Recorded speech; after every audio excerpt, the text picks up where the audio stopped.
Hey everybody, I'm Doug. Welcome to the Auditory Vinyl.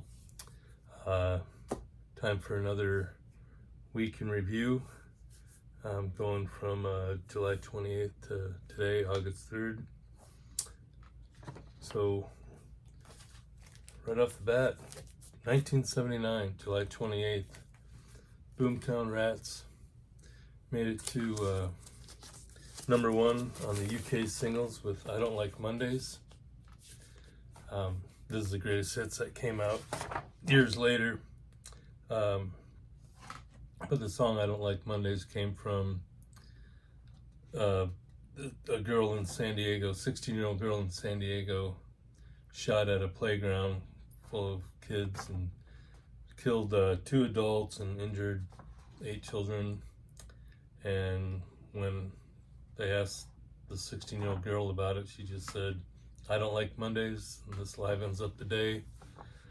And apparently that's the story of where that song came from. Bob Geldof, the writer, he also, of course, went on to the whole Live Aid fame. But yeah, this is the greatest hits that came out in '87. It's good. It's got I Don't Like Mondays, She's So Modern, Up All Night, a bunch of others, of course. Good album.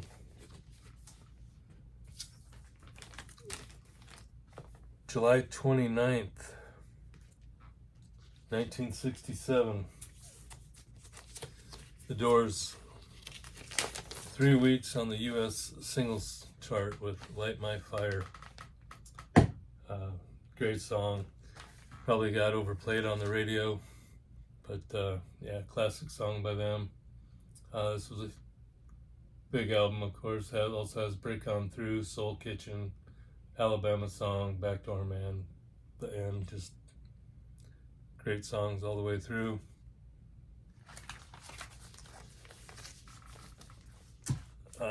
July 29th, 1978. Grease soundtrack made it to number one on the US album chart. Of course, it had probably the biggest hits were Olivia Newton-John's Hopelessly Devoted to You, and then the duet, You're the One I Want. Grease, sung by Frankie Valli, but written by Barry Gibb. That was also a big one off the soundtrack.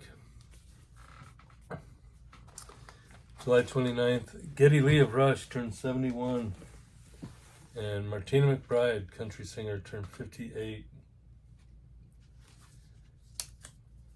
July 30th, 1977, Andy Gibb, 4 weeks on the US singles chart with I Just Want to Be Your Everything. It was written by his brother Barry Gibb. Again, huge album for him. Love Is Thicker Than Water, another big hit for him off of this album. Still, I always wonder if he would have stuck with his brothers, how his career and how the Bee Gees' career would have been any different.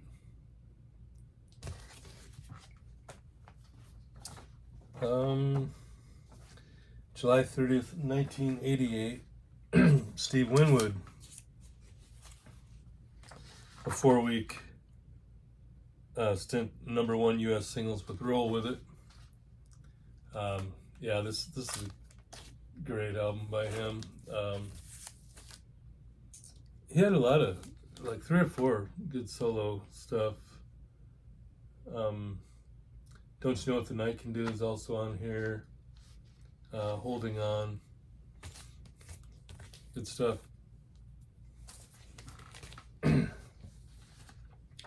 July 30th, Kate Bush turned 66, and Paul Anka, 83. July 31st, 1971,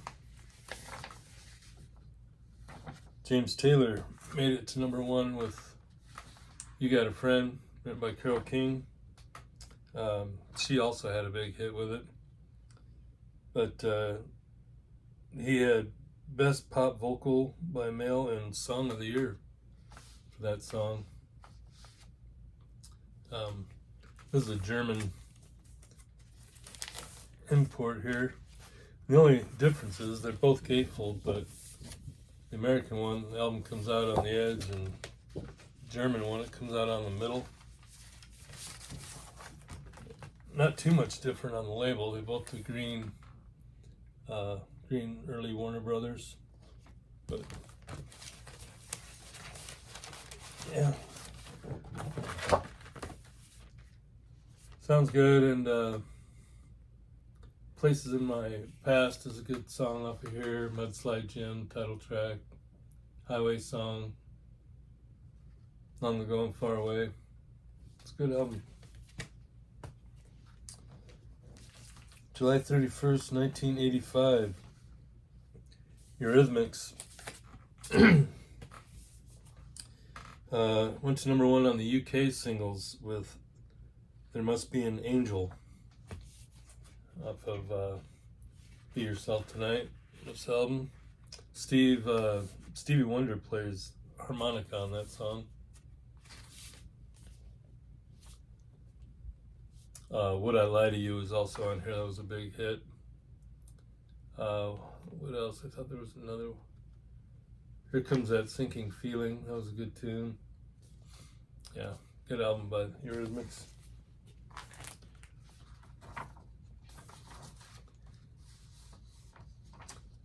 August 1st, 1981, MTV launched. Officially went on at midnight.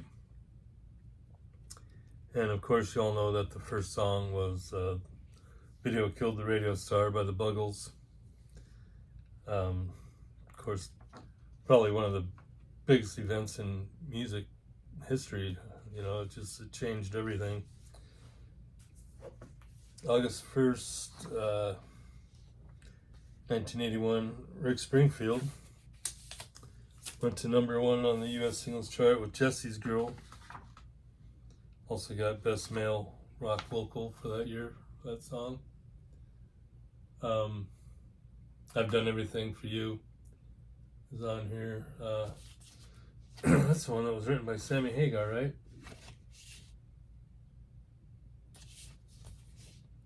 Bigger hit for Rick than it was Sammy. 1987, August 1st. So 6 years after MTV launched in the United States, it launched in Europe, and their first video was Money for Nothing, which is kind of fitting because in the line it has Sting singing I Want My MTV. August 1st, Tommy Bolin, his birthday. He was with Deep Purple, Zephyr, James Gang. Born in 1951, died in 1976. He's only 25. Just, man, he could have done a lot more.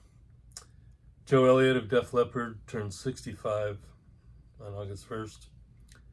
August 2nd, again with the Doors, 1968.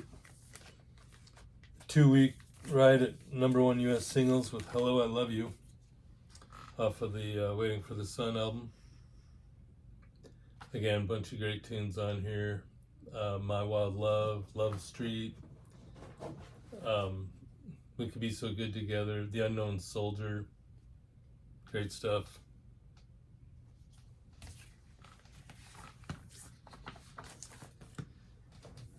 And August 2nd, 1980, Olivia Newton-John, number one with the song Magic off the Xanadu soundtrack.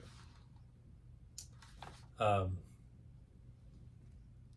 think the tunes from ELO on here were really good. I'm surprised they weren't bigger. I'm Alive was a pretty big hit for him, but the song All Over the World I thought that one was a really good one. But Olivia, Magic, number one. August 2nd, Joe Lynn Turner was with Deep Purple and Rainbow. He turned 73. August 3rd, 1974. Bad Company.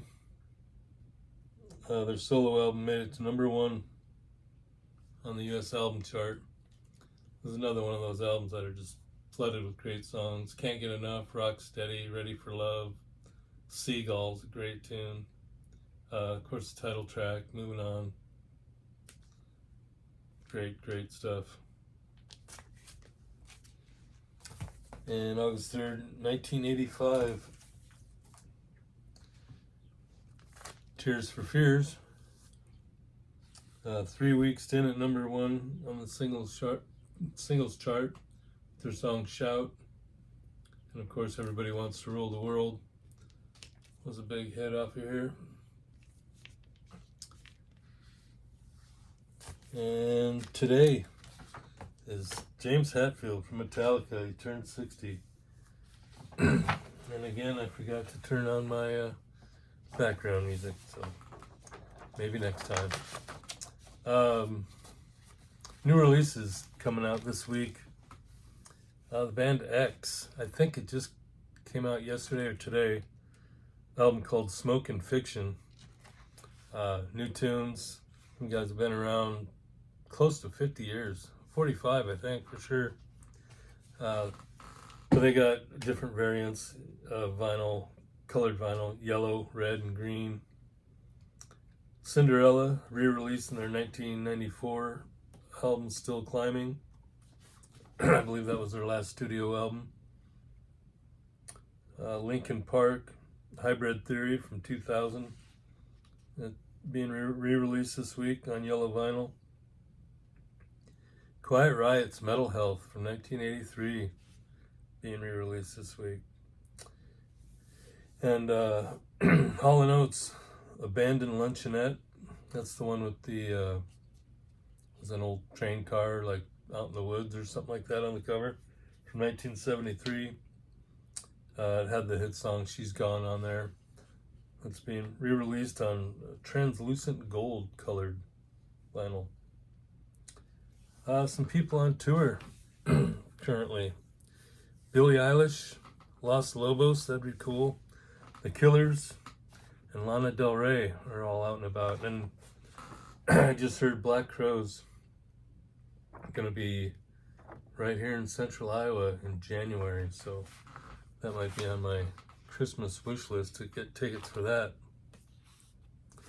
Okay, so there you go. That is this week in vinyl history.